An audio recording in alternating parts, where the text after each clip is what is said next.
विधानसभा का आज तीसरा दिन है, जहां पहले दिन कांग्रेस के द्वारा गिरगिट, वहीं दूसरे दिन बीन लेकर विरोध प्रदर्शन किया गया। वहीं आज गले में पत्ते डालकर तमाम सारे कांग्रेस विधायक विधानसभा में गांधी प्रतिमा के सामने विरोध प्रदर्शन कर रहे हैं। विधायक जी, किस चीज़ का प्रदर्शन है? देखिए, हमारी मांग है कि जो 2006 में कांग्रेस सरकार ने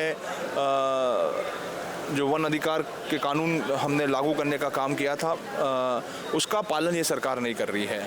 और बड़े पैमाने पर पूरे प्रदेश से जो हमारे साथी वन भूमियों पर काबिज हैं, उनको बेदखल करने का काम ये सरकार कर रही है। तो हमारी मांग है कि सरकार तत्काल प्रभाव से वन अधिकार का जो नियम है उसका पालन करे और पट्टों का वितरण करने का काम करे और हमारे साथियों पर अन्याय और अत्याचार करना बंद करें। ठीक है, अभी जो पिछले दिनों आप लोगों का मांडू में शिविर हुआ था, तो उसमें क्या दिशा निर्देश मिले थे कि इस बार विधानसभा में किस तरीके से कांग्रेस को प्रदर्शन करना है विपक्ष के रूप में? देखिए, मांडव शिविर में से एक नई ऊर्जा के साथ, एक नए संकल्प के साथ हम लोग आज विधानसभा में यहाँ पर आए हैं और जो जनहित से जुड़े हुए मुद्दे हैं, उन जनहित से जुड़े हुए मुद्दों को ना सिर्फ सदन के अंदर बल्कि सदन के बाहर भी उठाने का संकल्प हम लोगों ने लिया है। और उसी तारतम्य में आप देखेंगे, उसी कड़ी में आप देखेंगे कि विधानसभा के अंदर भी, विधानसभा के बाहर भी हम लोग सारे जनता से जुड़े हुए जो महत्वपूर्ण विषय हैं, उन महत्वपूर्ण विषयों को लगातार हम लोग उठाने का काम कर रहे हैं। और अब अगली कड़ी में हम लोग लोगों के बीच में, जनता के बीच में जाकर के सरकार की जो विफलता है उसकी नाकामी को उजागर करने का काम करें। प्रदेश में जगह जगह खाद की कमी को लेकर किसानों के द्वारा विरोध प्रदर्शन किया जा रहा है।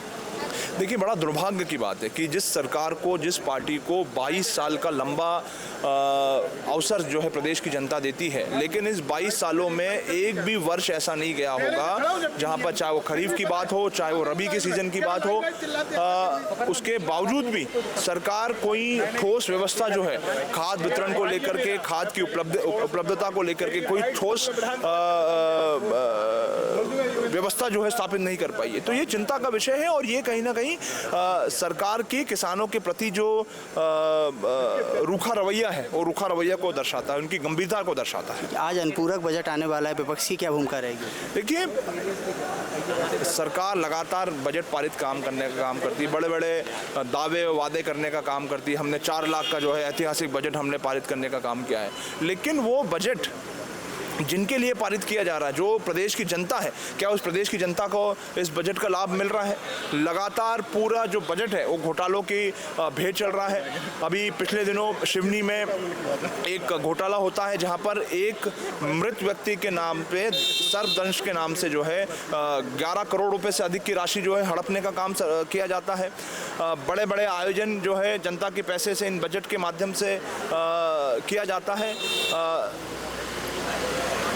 देश के इतिहास में मध्य प्रदेश ऐसा पहला प्रदेश होगा जहां पर 90 डिग्री का फ्लाईओवर निर्मित होता है। अब वो फ्लाईओवर जनता के पैसा से बनता है और अब उसी फ्लाईओवर को कह रहे हैं कि उसको तोड़ेंगे और नए सिरे से बनाएंगे। तो ये जनता के पैसे का अपव्यय हो रहा है, ये हमारी चिंता है। आप बजट तो खूब पास करवा रहे हैं, आप बड़े बड़ी बातें और दावे तो खूब कर रहे हैं, कर्ज लेकर के घी पीने का काम हम लगातार कर रहे हैं, लेकिन उस पैसे का उपयोग हमारी जनता की भलाई के लिए हो, ये हमारी मांग है। ये थे हमारे साथ कांग्रेस विधायक सचिन यादव जी, पूर्व मंत्री, जिन्होंने बोल दिया है कि यहाँ सरकार बिना किसी रूपरेखा के काम कर रही है और बजट पास करके घी पीने का काम कर रही है। कैमरामैन गगन के साथ ऋतुराज तोमर, ब्रेकिंग न्यूज़ वाला।